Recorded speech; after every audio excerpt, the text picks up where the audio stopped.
नमस्कार, आप देख रहे हैं चंपारण सफ़र न्यूज़। और हम लोग एक सरकारी स्कूल में पहुंच चुके हैं, जिस सरकारी स्कूल की विधि व्यवस्था जानने के लिए कि आखिर इस स्कूल की क्या विधि व्यवस्था है। तो हम लोग पहुंच चुके हैं नवसृजित प्राथमिक विद्यालय एसी बस्ती डी टोला, प्रखंड हरसिद्धि, पूर्वी चंपारण। यहाँ के विधि व्यवस्था से हम अवगत कराएंगे कि आखिर यहाँ पे क्या होता है, कैसे पढ़ाई होती है, बच्चे में क्या गुण है, सर लोग में क्या गुण है। तो हम लोग यहाँ अभी फ़िलहाल पहुँच चुके हैं और यहाँ पे पहुँचते वक्त हम लोग एक मैनुअल को देखे हैं जो स्थापना यहाँ पे अभी दिखाया जा रहा है। एमडीएम का मेनू है और मेनू सोमवार को मतलब चावल और मिश्रित दाल, हरी सब्जी है। पूरे सोमवार से लेकर शनिवार तक का मैनुअल है। और बात करेंगे बच्चा सबसे कि मैनुअल के अनुसार खाना मिलता है कि नहीं मिलता है और किस तरह से विधि व्यवस्था यहाँ पे है। तो हम फिलहाल चलते हैं उस रूम में जिस रूम में कुछ कार्यक्रम हो रहा है। तो आखिर कार्यक्रम करने का क्या उद्देश्य है स्कूल में। ऐसे तो हरसिद्धि में पहली बार ऐसा स्कूल में हम लोग पहुँचे हैं जहाँ इतना सुरुस्त व्यवस्था के ढंग से सब लोग अभी फ़िलहाल हैं। आइए हम बात करते हैं। अभिभावक आखिर इस स्कूल में काहे के लिए पहुंचे हैं। सबसे पहले कैमरामैन से कहेंगे कि रूम के जिस तरह से अभी बच्चे बैठे हैं और अभिभावक पहली बार हरसिद्धि में इस तरह से अभिभावक का इकट्ठा होना शायद किसी स्कूल में इतने जोर से और समय देकर अभिभावक लोग नहीं आते हैं। और ख़ास करके हमारी जो इस गांव की महिलाएं भाग ली हैं, पुरुष की संख्या तो कम है लेकिन महिलाओं की संख्या यहाँ पे ज़्यादा है। तो डायरेक्ट हम उस चीज़ को फोकस करते हैं जिस चीज़ के लिए हम लोग इस रूम में आए हैं। देखिए, थोड़ा सा कैमरामैन फोकस कीजिएगा। ऐसा ये स्कूल किसी में हम लोग नहीं देखे हैं। बहुत सारा स्कूल का विजिट किया है लेकिन इतने अभी गर्मी का मौसम आने के मतलब अभी नज़दीक ही है, तब तक यहाँ पे पंखा चालू है। तो यहाँ के विधि व्यवस्था से हम अवगत कराएंगे और डायरेक्ट सर से बात करेंगे कि आखिर ये जो कार्यक्रम हो रहा है किस माध्यम से हो रहा है। तो सबसे पहले सर, चंपारण सफ़र में आपका स्वागत है। जी, स्वागत है चंपारण सफ़र न्यूज़ में। अभी का जो कार्यक्रम आप कर रहे हैं, कौन ऐसा कार्यक्रम है, क्या ज़रूरत पड़ी सरकारी स्कूल में। ऐसे कोई सरकारी स्कूल में तो कार्यक्रम होता नहीं है लेकिन आपके स्कूल में हम लोग पहुँचे हैं तो काफ़ी विधि व्यवस्था को देखते हुए हम लोग बहुत खुश हैं। लेकिन अभी यहाँ पे महिलाएं जो आई हैं, कुछ अभिभावक आए हैं, तो बुलाने का क्या आवश्यकता हुआ। सबसे पहले मैं बताना चाहता हूँ कि जिस स्कूल में बच्चे पढ़ते हैं वहाँ के गार्जियन को इस स्कूल से रूबरू होना चाहिए। जब तक गार्जियन इस विद्यालय में नहीं आएंगे तब तक वो अपने बच्चे के बारे में जान ही नहीं पाएंगे कि मेरा बच्चा कर क्या रहा है। इसलिए गार्जियन को आना ज़रूरी है। और माताओं पर विशेष फोकस इसलिए दिया गया है कि पुरुष जो है काम के उद्देश्य से बाहर कहीं कहीं चले जाते हैं, हमेशा तो घर पर रहते नहीं हैं। लेकिन हमारी जो माताएँ हैं, इस बच्चे के माता है, यह हमेशा घर पर रहती हैं। जब वह जानेंगी कि मेरा बच्चा का लेवल क्या है, वह कैसे पढ़ाई करता है, उसका व्यवहार कैसा है, हम लोग भी जानेंगे, वो भी जानेंगी। वह विशेष व्यवस्था करेंगी बच्चों को पढ़ाने के लिए।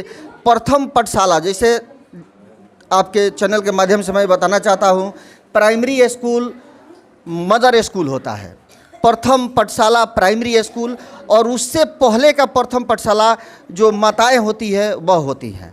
इसलिए माता को ही ज़्यादा फोकस है कि आएँ और अपने बच्चे को समझें और अपने बच्चे को उचित शिक्षा दें। दूसरी बात है कि आज हम लोग मूल्यांकन सह अभिभावक गोष्ठी रखे हैं। हमारे विद्यालय में एक हमारे चारों शिक्षकों का, विशेष प्रधानाध्यापक का, हम लोगों का सोच है कि हम लोग विद्यालय बदलें। सरकारी विद्यालय का ऐसे ही बहुत तरह का शिकायतें मिल रही है, तो हम लोग सोचे कि उससे कोई मतलब नहीं है, हम लोग काम करें। हम लोग प्रत्येक महीना, हर माह में सतत निरंतर एक दिन में 5-5 मूल्यांकन मेरे बच्चे का होता है, सुपर टेस्ट। यानी कि देखिए, इसमें ग्रुप बना हुआ है एक क्लास में, A group, B group, C group, A plus group. जैसे कि बच्चे जैसे सी ग्रुप में अच्छे कर रहे हैं वह एक दिन में ही बी ग्रुप में आ जाएंगे। बी ग्रुप के बच्चे अच्छे कर रहे हैं तो सी ग्रुप में आ जाएंगे। सी के अच्छे कर रहे हैं, इस तरह से ए प्लस तक जाएंगे। कितना प्रोग्रेस हुआ हम लोग इसकी जांच डेली करते हैं। उसके बाद एक बृहद मूल्यांकन होता है जो देख रहे हैं मेरे हाथों में है। ये क्वेश्चन पेपर हम लोग खुद से प्रिंट कराए हुए हैं। इसका हम लोग मूल्यांकन किए बच्चों का, हर माह मूल्यांकन होता है। आप जो बता रहे हैं सिस्टम ढंग से आप अपने स्तर से जो सभी शिक्षक का योगदान है, तो बाकी और ये स्कूल में ऐसा क्यों नहीं देखने को मिलता है? मानसिकता बदलना चाहिए। किनका मानसिक बदलेगा? शिक्षकों का मानसिकता बदलना चाहिए। शिक्षक लोग तो कहते हैं कि पढ़े आपका बच्चा या ना पढ़े, हमको तो वेतन मिलता है। वेतन देखिए, जो खेत में काम करता है उसको खेत के एवज में पैसा मिलता है, जो मजदूरी करता है उसको मजदूरी के एवज में पैसा मिलता है। और हम जो हैं इन बच्चों का भविष्य बनाते हैं, और हम लोग वो मजदूर हैं जो इन्हीं के मजदूरी करने से हमें मजदूरी मिलती है। तो फिर हम इसमें कमी क्यों करें? हम चाहते हैं कि बेहतर से बेहतर काम करें, सरकार भी समझे कि हमारे विद्यालय में बेहतर काम होता है। हम कमज़ोर क्यों करें इन बच्चों को? दूसरी बात है कि इन बच्चों को हम बिगाड़ देंगे तो मुझे क्या मिलेगा? हम एक दिन सोचे कि हम चारों शिक्षक जब तक हम लोग इसमें नौकरी करेंगे तब तक लगभग हम लोग 10 से 12 हज़ार बच्चे ट्रांसफ़र करेंगे। यदि 8 से 10 हज़ार बच्चों का भविष्य हम शिक्षकों द्वारा खराब होता है तो मुझे अपना भी बाल बच्चा है, वो भी ठीक नहीं रहेगा। मानसिकता ऐसी स्पष्ट रूप से सर कह रहे हैं कि अगर हम किसी दूसरे बच्चा को अच्छा से नहीं पढ़ाते हैं तो हमारे पास भी बाल बच्चा है, तो अगर हम किसी अच्छे बच्चे को शिक्षा नहीं देते हैं तो स्पष्ट रूप से हमारे बच्चा का भी शिक्षा का जो आगे चल के है उसका भी मतलब बिगड़ सकता है। जी बिल्कुल बिल्कुल।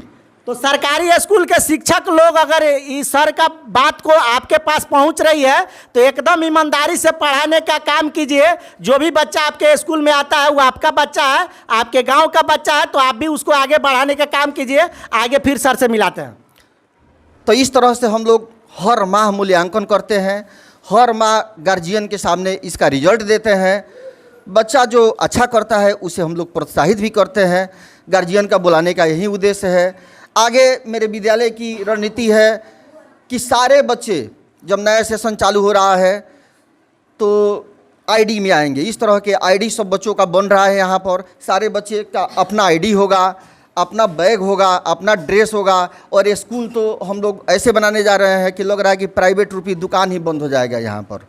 दूसरी बात देखिए, ये सरकारी स्कूल है, इसकी व्यवस्था इसलिए की गई है जिसके पास पैसा है वो तो बहुत जगह पढ़ा लेता है, लेकिन गरीब का बच्चा स्वतंत्रता कब मिलेगी?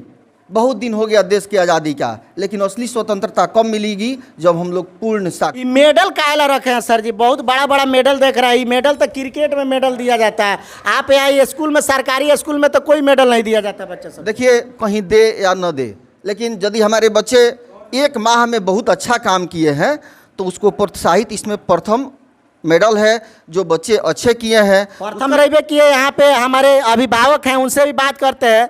आप यहीं कराने वाले हैं? हम ये जन कराने। आपका बच्चा इसमें पढ़ता है? हाँ, पढ़ता है। स्कूल से जो विधि व्यवस्था स्कूल चलता है, इससे आप खुश हैं? हाँ, खुश है। क्या क्या मतलब सही से पढ़ाई होता है यहाँ पे? हाँ, अच्छा पढ़ाई होता है। सर लोग आते हैं समय हाँ, से? समय पर सर आते हैं। सभी सर आ जाते हैं। हाँ। चलिए, सबसे बड़ा जिस महिलाएं से हम बात करते हैं, आपका बच्चा इसमें पढ़ता है? जी, किस क्लास में पढ़ता है? चौथा में। चौथा में? जी। पढ़ाई लिखाई के यहाँ से खुश है आप? खुश है। ऐसा नहीं ना कि आपको बुला लिया गया तो आप मतलब कह दीजिए कि कैमरा पे कि ना नहीं, पढ़ाई नहीं। अच्छा होता है? सही बात है। पढ़ाई अच्छा होता है? जी। आपका बच्चा इसमें पढ़ता है? जी सर। कैसा पढ़ाई होता है? ठीक होता है झूठ मत बोलिएगा। ना, ठीक होता है। ठीक होता है? जी।